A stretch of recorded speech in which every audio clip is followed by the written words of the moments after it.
The morning sun of Kepler 442b cast golden light across the crystal spires of New Harmony, the Zephyrian colony's capital city. Administrator Veltar stood in his office tower, watching children play in the floating gardens below. Their laughter echoed through the peaceful streets where artists painted murals and philosophers debated under shade trees. This world had been their sanctuary for 3 generations, a place where Zephyrian culture could flourish far from the wars that plagued their home system. That peace shattered when the first explosion rocked the Eastern District. Veltar's communications officer, a young female named Kirillin, burst through the door with terror in her violet eyes. Administrator, long-range sensors detect incoming vessels. Hundreds of them. The view screen flickered to life, showing massive dark shapes dropping out of hyperspace like metallic locusts. Vorthak warships, brutal, angular vessels designed for one purpose: destruction. Their hulls were scarred from countless battles, covered in spikes and weapon ports that made them look like flying fortresses of death. "By the stars," Veltar whispered, his pale blue skin growing even lighter with fear. "How many?" "Over 300 ships, sir. They're not responding to any hails." The first orbital bombardment began without warning. Crimson energy beams lanced down from the sky, turning the beautiful crystal towers into molten slag. The children's playground vanished in a flash of superheated plasma. Veltar watched in horror as centuries of Zephyrian architecture crumbled in seconds. Emergency alarms screamed across the city. Automated defense drones, small silver discs no bigger than dinner plates, rose from hidden ports to intercept the attack. They were meant for asteroid defense, not military assault. The Vorthak fighters, sleek black predators with razor wings, tore through them like they were made of paper. "The residential sector is gone," Kirillin reported, her voice shaking. "Casualty estimates are climbing past 50,000. Veltar's hands trembled as he activated the colony-wide emergency broadcast. His voice echoed through underground tunnels where families huddled in terror. "All citizens proceed immediately to the deep shelters. This is not a drill." Through his office window he could see the nightmare unfolding. Vorthak drop pods crashed into the streets like meteors, releasing squads of armored warriors. The Vorthak stood 8 feet tall, covered in black exoskeletons that made them look like giant insects. Their weapons fired bursts of green energy that dissolved everything they touched. They moved through the streets methodically, destroying everything beautiful, everything peaceful, everything that made life worth living. A nearby building exploded, showering his office with crystal fragments. The tower shook violently and cracks appeared in the reinforced walls. "Sir, we need to evacuate to the command bunker," Kirillin urged. "Not yet." Veltar moved to his personal terminal, accessing the colony's cultural database. 300 years of art, music, literature, and scientific discoveries, the very soul of their civilization. "Begin uploading everything to the emergency broadcast array." "Administrator, that will take precious time we don't have. If we die today, at least our culture might survive."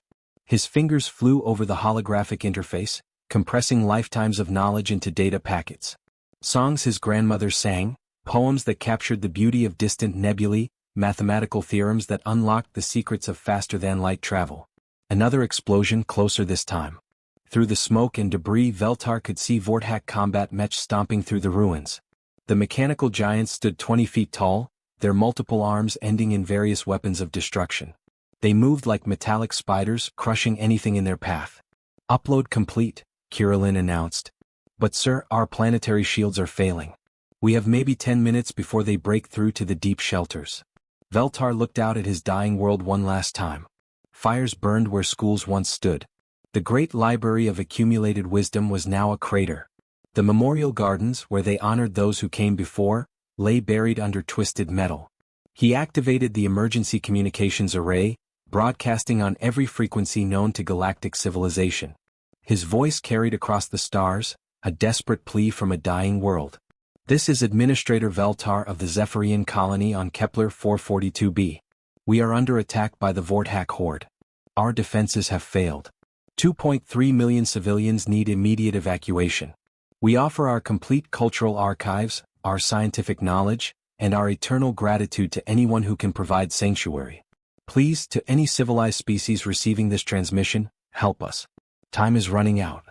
The message repeated automatically as Veltar and Kirillin raced toward the emergency lift. Behind them, his office exploded in a ball of green fire. They descended into the earth, joining 2 million other souls in underground chambers that might become their tombs. In the deepest bunker, children cried for parents they would never see again. The elderly spoke quiet prayers to distant stars. And somewhere in the darkness, Veltar held on to one desperate hope, that someone somewhere was listening. 3 days of hell had passed since the Vortak attack began.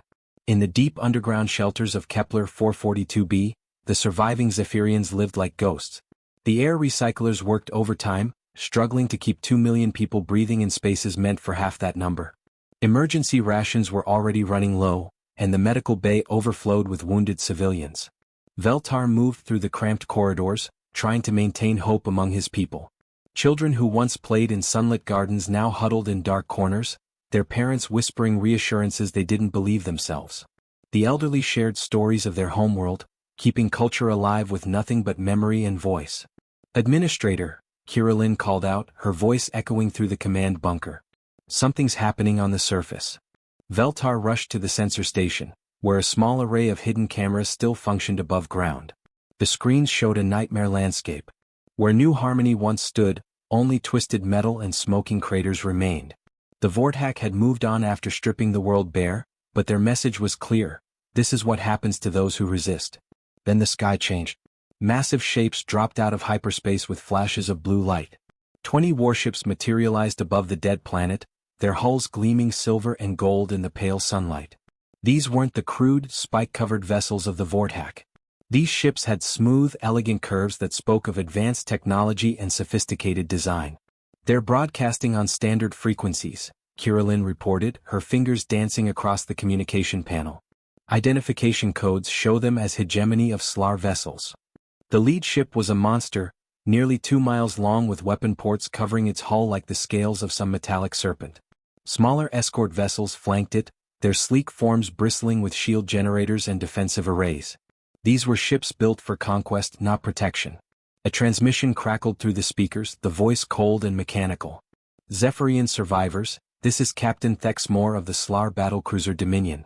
We received your distress call." Relief flooded through the shelter. People embraced, children stopped crying, and for the first time in 3 days, Veltar allowed himself to hope.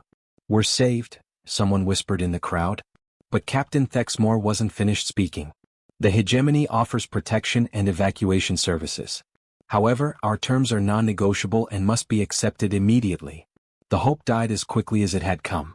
Thexmore appeared on the main screen, a reptilian creature with scales that shifted from green to gold, eyes like black diamonds and a mouth full of razor teeth. His uniform was covered in medals and ribbons that spoke of conquered worlds and enslaved populations. "First," Thexmore continued, his forked tongue flicking out as he spoke, "all survivors will serve the hegemony as indentured labor for 500 cycles. Second, all cultural artifacts, technology and knowledge will become hegemony property. Third, your people will submit to complete hegemony rule and renounce all claims to independence." The command bunker fell silent.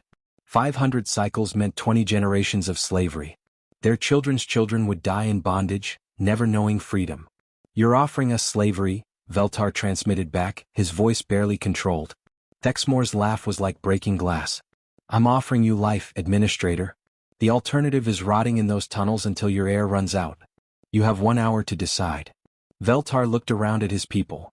Artists who would never paint again, teachers whose knowledge would be stolen, children who would grow up in chains. But what choice did they have? Death or slavery seemed to be their only options. The negotiations began in earnest. Thexmore's terms grew more cruel with each passing minute. The Zephyrians would be separated by age and skill. Families would be broken apart. Their historical archives would be sold to the highest bidder. Even their names would be replaced with identification numbers. "Sir," Kirillin interrupted, her eyes wide with confusion.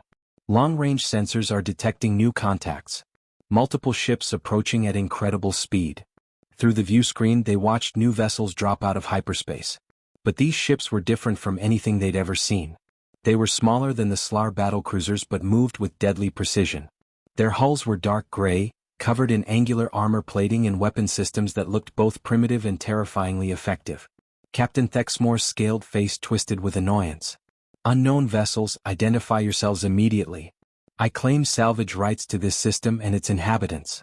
The response came in a strange accent, speaking Galactic Standard with an odd rhythm that made each word sound like a challenge. "This is Admiral Mitchell of the Earth Colonial Defense Force. Negative on your salvage claim, Captain. We're here to help." "Earth?" Thexmore hissed, his black eyes narrowing. "Never heard of it. These are hegemony affairs, aliens. Withdraw immediately or face the consequences." Pause. Then the human voice returned, somehow colder than before. "Captain, you have exactly 30 seconds to move your fleet away from this planet. After that, we'll consider you a hostile force." Thexmore's laughter filled the communication channel. "You dare threaten the mighty hegemony with your pathetic handful of ships? I have 20 battlecruisers." 29 seconds, the human replied calmly. Suddenly, every SLAR vessel was painted with targeting lasers, dozens of red dots dancing across their hulls like deadly stars. The human ships had moved into attack formation without anyone noticing, their weapons locked and ready. The laughter died in Thexmore's throat. Admiral James Mitchell had seen plenty of bullies in his 40 years of military service. He'd fought pirates in the Outer Rim, dealt with corporate warlords trying to muscle in on trade routes, and faced down more alien supremacists than he cared to count. Standing on the bridge of the UES Indomitable, watching the SLAR fleet threaten helpless civilians, he felt that familiar cold anger settle in his chest. "Jump complete, Admiral," reported Commander Rebecca Stone from the navigation station. "All 50 ships have arrived on target." Mitchell nodded, studying the tactical display. The Colonial Defense Force had responded to the Zephyrian distress call with everything they had available in the sector. Battlecruisers like his own Indomitable formed the backbone of the fleet, 2-kilometer-long warships bristling with railguns, missile pods and point defense systems. The carrier Wellington launched its fighter squadrons the moment they dropped out of hyperspace, while destroyers moved to secure the outer system approaches. "Sir, we're receiving multiple hails from the SLAR commander," Lieutenant Kate Thompson called from communications. Her young face showed barely controlled anger as she listened to the aliens' demands. "Captain Thexmore is ordering us to withdraw. He claims salvage rights over the entire system." Mitchell's weathered face remained stone cold. He'd grown up on Luna Colony, where his grandfather told stories about the early days of human expansion. Back then, humanity was alone among the stars, fighting tooth and nail for every scrap of territory. They'd learned hard lessons about survival that most galactic species had never faced. "Put me through to Captain Lizard Breath," Mitchell said calmly. The main screen flickered to life, showing Thexmore's reptilian features twisted with arrogance. Behind him, Mitchell could see the bridge of a SLAR battlecruiser, all gleaming surfaces and holographic displays that spoke of a civilization that had grown soft from centuries of easy conquests. "Primitive humans," Thexmore hissed, his forked tongue flicking between razor teeth. "You dare enter hegemony space? Withdraw immediately or face destruction." Mitchell clasped his hands behind his back, a gesture his crew knew meant trouble was coming. "Captain Thexmore, you have exactly 30 seconds to move your fleet away from this planet.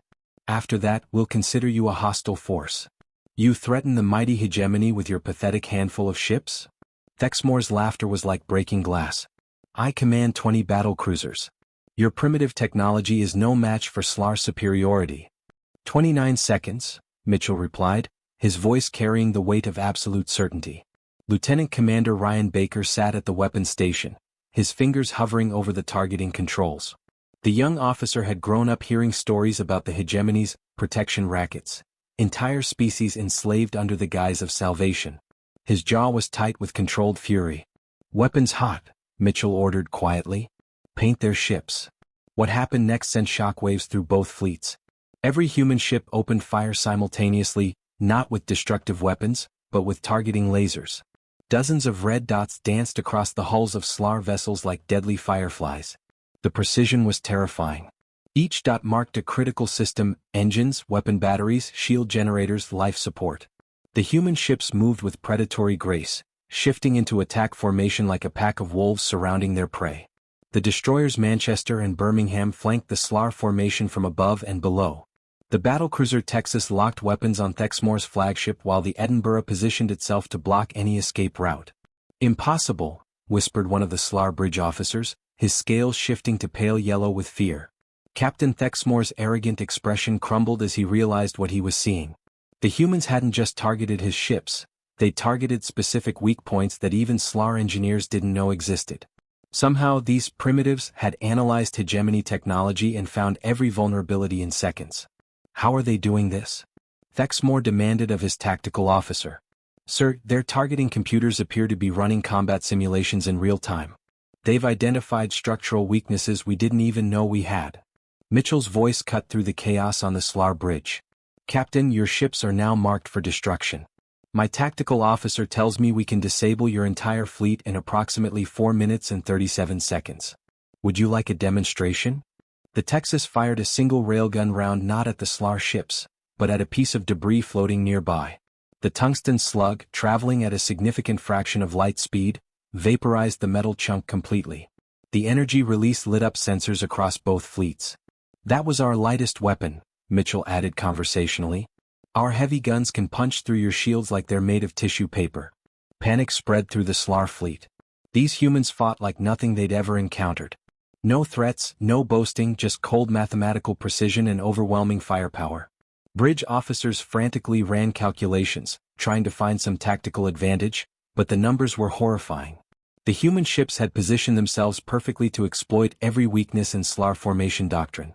Sir, Thexmore's navigation officer reported in a shaking voice, recommend immediate withdrawal. We cannot win this engagement. For the first time in his career, Captain Thexmore found himself facing an enemy that wasn't impressed by hegemony reputation. These humans looked at his mighty battle cruisers and saw nothing but targets. All ships, Thexmore transmitted reluctantly, prepare for hyperspace jump. The Slar fleet vanished in flashes of blue light, retreating to lick their wounds and spread word about the terrifying new species that had entered galactic politics. Mitchell turned to his communications officer. Lieutenant Thompson, open a channel to the colony below. His voice, when it reached the Zephyrian survivors, carried warmth that had been completely absent during his conversation with the Slar captain. This is Admiral Mitchell of the Earth Colonial Defense Force. We received your distress call. Now then, let's get you folks somewhere safe. Warlord Graktar stood in the command center of his flagship, the Blood Reaper, watching the tactical display with savage satisfaction. 237 vessels of the Vorthak Horde had answered his call for the greatest raid in their history. Massive dreadnoughts bristled with plasma cannons, while swarms of fighter craft filled the spaces between larger ships like angry insects. The Vorthak had ruled through fear and brutality for over 1,000 years. Their ships looked like mechanical nightmares, all spikes, armor plating and weapon ports arranged to strike terror into their enemies.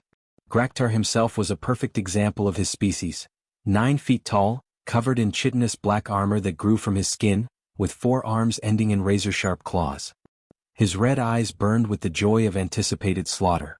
Warlord, his tactical officer reported, mandibles clicking with excitement. We have arrived at the Zephyrian colony world. Sensors detect unusual readings. What kind of unusual? Graktar demanded, his voice a growling rasp. Unknown vessels in defensive formation around the planet. Approximately 50 ships. Design patterns match no known species in our databases. Graktar's laughter boomed through the bridge. Fresh prey. Even better. These fools think they can protect the Zephyrians from the mighty horde. Through the view screen he could see the human fleet arranged in perfect formation around Kepler 442b. The ships looked sleek and dangerous, but they were outnumbered almost 5-1. The Vorthak had never lost a battle when they held such overwhelming numerical superiority. Signal all vessels, Graktar commanded. Battle formation Crimson Death. We'll show these aliens why the galaxy fears the Vorthak name. The horde spread out like a plague of locusts, their dark ships blotting out the stars. Massive battle cruisers took point positions while smaller vessels moved to flank the human formation. Graktar could already taste victory. Unknown vessels, he broadcast on all frequencies, you face the Vorthak horde. Surrender now and your deaths will be swift. The response came in that same strange accent they'd heard from the humans before. This is Admiral Mitchell. You have one chance to withdraw peacefully. Withdraw. Graktar's 4 arms gestured in disbelief. Pitiful creatures, you are outnumbered 5-1. Your tiny fleet cannot stand against the might of the horde. All ships, the human admiral replied calmly, weapons free. Engage at will. What happened next would haunt Vorthak survivors for generations. The human ships moved like dancers performing a deadly ballet. They didn't charge forward in the chaotic swarm tactics the Vorthak expected. Instead, they maintained perfect formation while unleashing a storm of projectiles that defied belief. Railgun rounds, accelerated to incredible velocities, punched through Vorthak shields like they didn't exist. The kinetic weapons struck with the force of small asteroids, turning massive dreadnoughts into expanding clouds of debris. Missile pods opened on human ships, launching waves of smart projectiles that twisted and turned through space to find their targets. Impossible. Graktar roared as he watched 3 of his heavy cruisers vanish in balls of superheated plasma. No species has such weapons. Commander Lisa Roberts led the human fighter squadrons from the cockpit of her interceptor, the Ghost Rider. Around her, 96 fighters launched from the carrier Wellington moved in perfect coordination. These weren't the chaotic swarms the Vorthak were used to facing. Every human pilot knew exactly where their wingmates were, exactly what their targets were, and exactly how to achieve maximum damage with minimum risk. Blue Squadron, target the engine sections. Roberts commanded over the comm, her voice steady despite the chaos around her. Red Squadron, take out their weapon batteries. Gold Squadron, you're with me, we're going after their command ships. The human fighters moved like schools of predatory fish, striking with surgical precision before dancing away from return fire. Their weapons were smaller than the capital ship guns, but they found weak points in Vorthak armor that the aliens didn't even know existed. Engine compartments exploded, weapon systems went dark, and life support failed as the fighters struck again and again. Graktar watched his mighty fleet being systematically dismantled. The humans fought with a cold efficiency that terrified him. There was no rage, no bloodlust, just mathematical precision applied to the art of destruction. Every shot counted. Every movement had purpose. Nothing was wasted.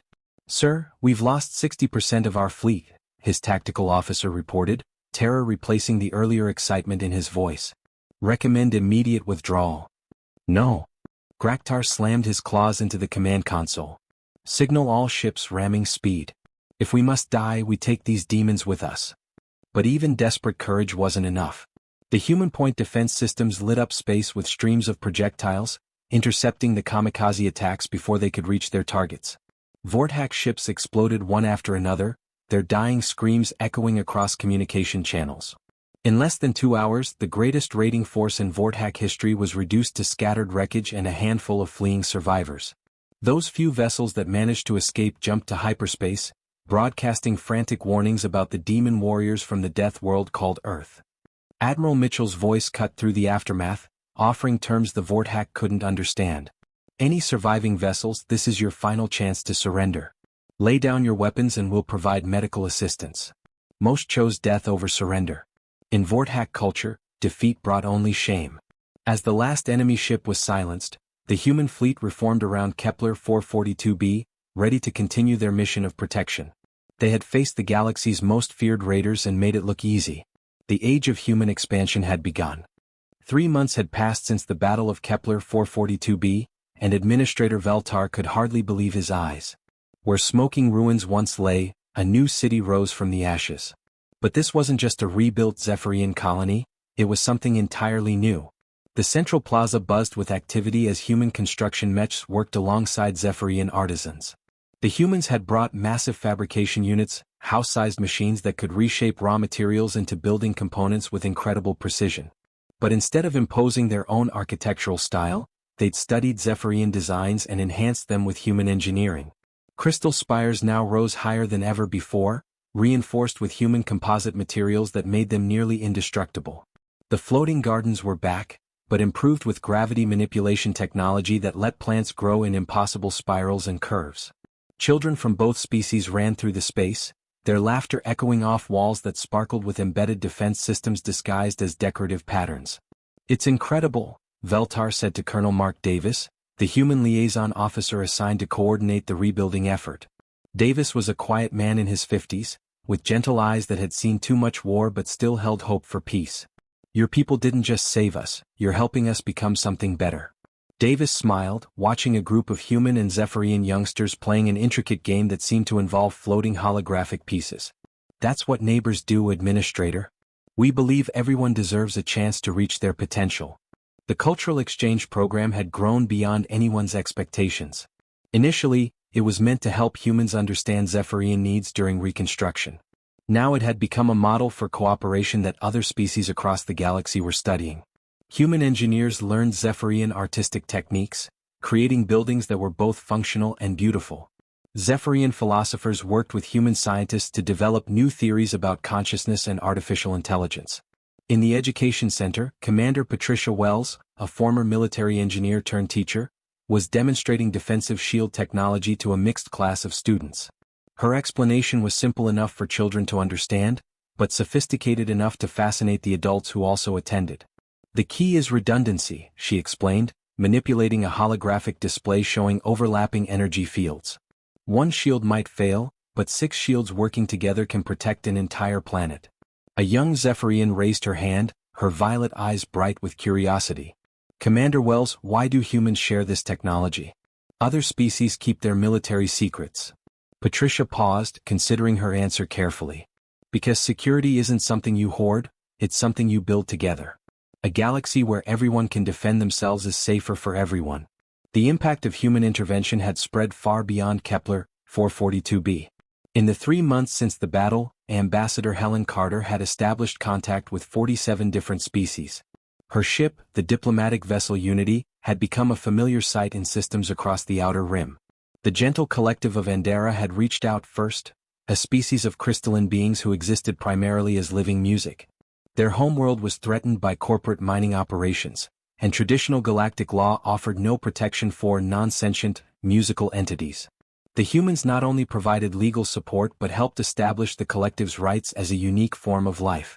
The Kepler Manufacturing Syndicate had been next, a group of artificial intelligences who had achieved consciousness while running industrial facilities. Other species treated them as property, but humans recognized them as people with rights and dreams of their own. The Syndicate now operated under human protection, producing advanced technology for the growing alliance. Even more surprising were the messages from former enemies. Several Vortak clans had sent cautious communications, expressing interest in what they called honorable warfare, the human concept that strength should protect the weak rather than exploit them. The idea was revolutionary in Vortak culture, where might had always made right. The hegemony of Slar watched these developments with growing alarm. Their business model of protection through submission was becoming obsolete as more species sought human assistance instead of Slar services. Trade routes that had been hegemony monopolies for centuries now flew under human escort, free from the taxation and exploitation that had funded the Slar Empire. Captain Thexmore, now demoted for his failure at Kepler 442b, filed regular reports about human activities. His latest transmission painted a picture that terrified Slar leadership. The humans are creating a network of mutual defense agreements. Species that join receive protection, technology sharing, and economic cooperation, all without surrendering sovereignty. Their model is spreading faster than we can counter it. Veltar stood on the observation deck of the new city hall, watching the sunset paint the sky in shades of gold and crimson. Human patrol ships moved silently through the upper atmosphere, their presence a comfort rather than a threat. In the harbor, Zephyrian art vessels floated alongside human research ships, crews working together on projects neither species could accomplish alone. A soft chime announced an incoming transmission. The holographic display showed Ambassador Carter aboard the Unity, her face bright with excitement. Administrator Veltar, I have news. The Peaceful Assembly of Rigel has formally requested membership in what they're calling the Terran Protection Alliance. They've heard about our success here and want to establish similar cooperation with their neighbors. Veltar nodded, feeling a deep satisfaction. 3 months ago his people had faced extinction. Now they were part of something that might reshape galactic civilization.